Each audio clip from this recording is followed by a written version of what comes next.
Hey, I'm Eden Strader, and welcome back to my channel. I want to talk today about opening up a Sapphic studio, a lesbian studio here in the city of Chicago, because that has been my entire life for the last several months. And for those that don't know, before I did all of this, before I did Garden of, my Sapphic Collective here in Chicago full time, I was a destination wedding photographer for the first half of my 20s. And then when the pandemic hit, I transferred into business coaching and consulting for creative entrepreneurs. So talking about the back end of business is something I find not only really fascinating, but also very needed in the sense that women should have access and just like non-men should have access to the ins and outs of business and what it looks like on the back end. But specifically, queer people don't see queer people in business enough, and we definitely don't have access to what it is like to be a queer business owner and the ins and outs of those things, like let alone starting a very queer business. And when I started this collective, truly the idea was that I would host a get together maybe once a week for the Saphics of Chicago. Sorry, not once a week, once a month for the Saphics of Chicago, because I was having a really hard time finding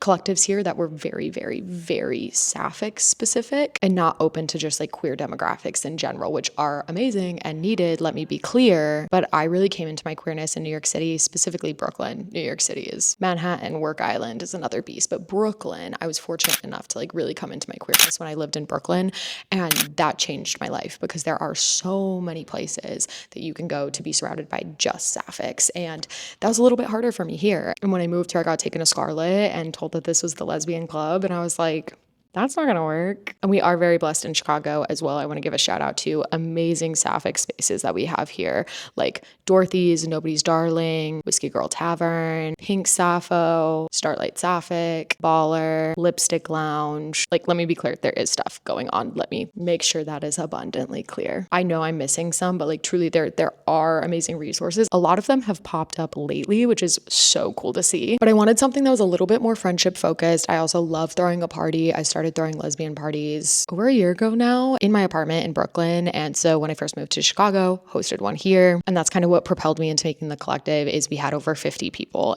in my apartment. And I was like, okay, we can't keep doing that long term. So like we need to start something a little bit bigger. Going back to my original point, which is that I was planning on doing this like once a month. I was like, oh, I'll partner with like a bar or something. And like, we'll have a little shindig, we'll have a little key. And Garden of blew up. So I started Garden of in February. I took almost all of April off, and it's September 2nd. So within that, we have grown to 13,000 followers on Instagram, 6,000 of which actually came in like the last couple weeks because we posted our first trial reel. And what I did there is I repurposed one of the reels that had performed really well on our page, talking about the Sapphic studio and kind of introducing what we do here, and repurpose that as a trial reel, which if you haven't heard of trial reels, what they are reels that you can post that aren't shown to your followers and are only shown to non-followers. And this one popped off. Let's actually check out what it's at now. Okay. Yeah. It ended up getting 148,000 views, which honestly, like, isn't that much. Like, that's not even that crazy in the scheme of what the internet can do, but that gained us like 6,000 followers just in the last couple weeks. And that's kind of like a really good example of like what's kind of been happening with Garden of. I'm very forward about the fact that like that one, we are a friendship forward space. I really wanted to offer this space that was so much more than just hooking up, drinking, you know, which is like so much of what we see in the queer scene. Chicago too can be very gay male dominated. And so I've been very, very vocal about who we are, what we do, who we are for. I'm also like a fire sign. I'm a Sagittarius, okay? Half of my chart is Sag, half of it is Cap. And so I mean business. And I am not afraid to kick people out that don't stick to the ethos of Garden of, which is that this is a place for levity and safety and friendship. And so I'm also very upfront about the fact that like I protect that. Like, that is very important to me. And I think that's why Garden of has done so well, is that it's just this very distinct space for Saphics to come and meet people like them and to make friends. And going into queer spaces can sometimes be a little bit stressful because you do have this idea in your mind of like, oh my gosh, are we flirting? Are we trying to flirt? Are people trying to hook up? Or like, no, sorry, I'm in a relationship. Or like, it's such a relief to walk into a Sapphic space and be like, oh my God, like this is it. We are just here for friends. Amazing. Obviously, I will be ecstatic if someone finds the love of their life at Garden of, but like we're leading with friendship. And so it's been really, really wild. So we launched in February. Like I said, we hosted a craft night and then we had our kickoff party at Nobody's Darling in Andersonville, which is a very beautiful space. First of all, I highly suggest going and checking them out, but it's also very nostalgic to me. It's one of the first queer bars I ever went to in Chicago. And it's where I met my best friend, Julia, when I first moved here a year ago. So that was really special to me. Then throughout March, we did, I think, like one other craft night. And then we did our Shane lookalike party, which is crazy. That was so much fun. It was based on the L word, which, to be clear, and I said this when we did this party, I do not condone a lot of things that happen in the L word, specifically the blatant bigotry, transphobia, and racism. But Shane from the L word is like a huge part of a lot of people's like coming out stories and experience. And so I thought it'd be really fun to do one of those lookalike competitions like we were seeing so many men do at that time on TikTok. And it was amazing. We had hundreds and hundreds of people come through on a Wednesday. I kind of started hosting my parties on a Wednesday as an ode to the woods on Wednesdays in New York City, which is something that I loved and like was a huge part of my coming out experience when I lived in Brooklyn. So that was really incredible. And it picked up speed really, really quickly. After that, we dealt with some personal issues, which if you know, you know. And I took the rest of the month off for mental health reasons. And I truly wasn't sure if I would ever do Garden of again. And we came back in May, I want to say, maybe the end of April, and things just exploded in, again, the best way possible. But hosting and putting together things and having spaces to bring people together is really difficult. And it's always been like a lifelong dream of mine to own a lesbian bar. Well, before I knew I was a lesbian, I just wanted to own a club and bar because I love dancing. But obviously that transitioned into a lesbian bar as I realized I was a lesbian and those spaces are dying out and I wanted to bring them to fruition. But opening up a bar is very difficult. Not only do I not come from money and am self-funded or crowdfunded or, individually funded, Chicago is also really difficult just in the permitting and zoning areas in general. Like even just getting our licensing for the studio, which we'll get to in a second, was really difficult. But to open up a bar is extremely difficult. It's renowned for being a really nasty process and you have to have a lot of good relationships within the infrastructure of the city.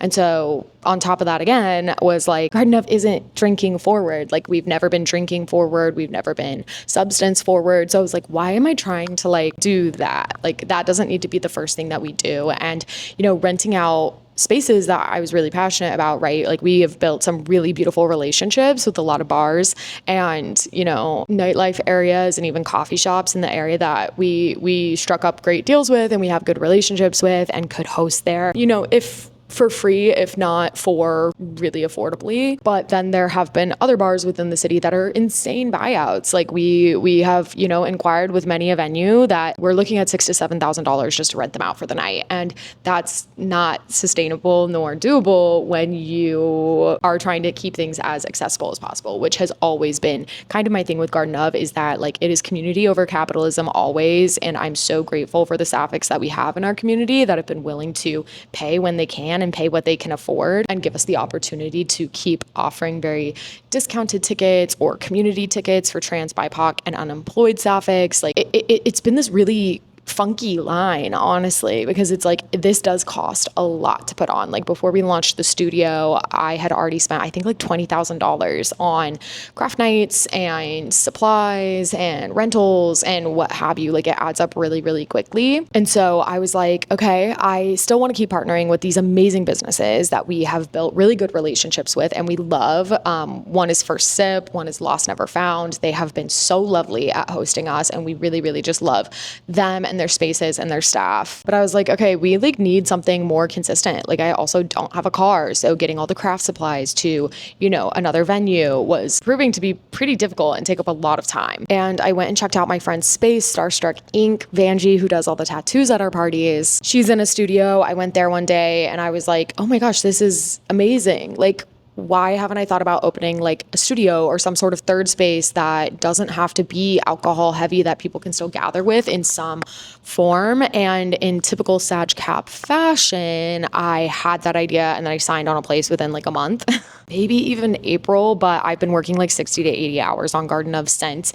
And I would say only really in the last month or two have I started earning the money that I need in order to live my life, which I'm really, really grateful for. But it was a big risk to open up this studio, but I felt really confident in it. And we ended up crowdfunding a little bit. I'm like so grateful for everyone that shared and donated. We were able to pay off like our first month's rent and get the studio furnished. But so that I didn't have to go into debt, I I decided that I was going to get the place up and running in less than a month so that I could open, start getting money flowing through the space so that we didn't have to go into the red in order to have this space be a reality, which has been so much fun. But as you can imagine, really, really chaotic to be working on this business that is just a baby. Like, I always have people coming to the events being like, okay, so like, how many years have you been doing this? And I'm like, oh no, babe, it's 6 months. Like, we have been doing this for 6 months. The studio's now been open for 1 month and it's been really, really nuts. So July was basically me just trying to throw events and classes as much as I could, but really focusing on furnishing the studio. And so we got the studio up thanks to our fundraising and my friends and my family who literally were helping me in here just like go balls to the wall to get it up and running. Last month was our first month open. So we were open during the day for co-working hours, which is really, really fun. So think about like going to a coffee shop, but no one's screaming out orders and there's no men and it's all Sapphics. And there's queer tarot everywhere and the drinks and food are free. That's kind of what we're working with here. But like full transparency, and this is where I think it's really important to talk about, like I haven't pushed the studio too much because I've been pushing so many of our events and our classes on our socials. And so like last month, we did not earn enough from day passes nor monthly passes to pay rent here. Don't panic because I was earning enough money from classes and events to do so. Like it's not like we're in the red. I'm actually like not stressed about it at all. But obviously in an ideal world, we're earning enough from the studio capabilities to pay off the studio. On top of that, it's really important to me that food and drink are always accessible to people within the community. I never want someone leaving my space nor my events hungry. So I'm always keeping the place stocked with food and drinks and meals. So a huge effort and like chunk of my time as well as volunteers' time right now is starting to go into either pitching brands or getting things off TikTok Shop, but working on getting food for free. Ideally in a world we'll start getting paid for these partnerships as we start like getting them up and running and to have statistics to, show these brands, but that's so that we don't have to charge people for things, right? So really like the goal moving forward, and especially as we settle into this winter season where we are probably going to be in the space a lot more because like as soon as it gets cold in Chicago, the only place to go is a bar. And if you're not a huge drinker, like I'm not a huge drinker, or if you're sober, like you're going to want to be in a space like this where you can still get that social third space aspect without having to be at a bar or even just spend $50 on mocktails. Like drinks are so expensive. So I'm really trying to figure out ways that we can essentially like take more money from the 1% and these bigger companies and these bigger brands so that we can have more food, have more drink, be accessible and free here. But also like the more money we take Garden of and just even me in general from the top, the more accessible our events and things can be. So like even craft nights, right? Like if we can get some sort of partnership with some sort of craft label, then those classes don't have to cost as much because I don't have the cost of supplies. So that's like kind of the mindset behind things right now. One of my goals this week is to like really sit down and take a look at the numbers and figure out like what you guys really want to see more of. I'm realizing now that like one of our biggest heavy hitters in terms of signups is the Only Come Alone events where everyone comes alone to make friends, and it really just like takes off that pressure of being really nervous to meet new people because we're all new people. No one knows each other. Like everyone is coming alone. And so I want to start scheduling in more of those. We've started doing age range specific ones, which has been really awesome for people that, want to meet people within their, cycle of life and this stage of life. And I am still super obsessed with and am scheduling out a lot of ones that are just like no age range specific because I think it's really important to have conversations and learn from people younger than us and older than us. Yes, it's amazing to learn and meet people who are in the similar stage of life as us, but also like no need to make it be an echo chamber. So anyway, there's just like a lot going on. There's a lot going on. It's my first time owning a physical space. So that's been like a learning curve as well. And it's been a long time since I started my own business, right? So I was self-employed for like my entire 20s. Thank God that's how I've been able to do this.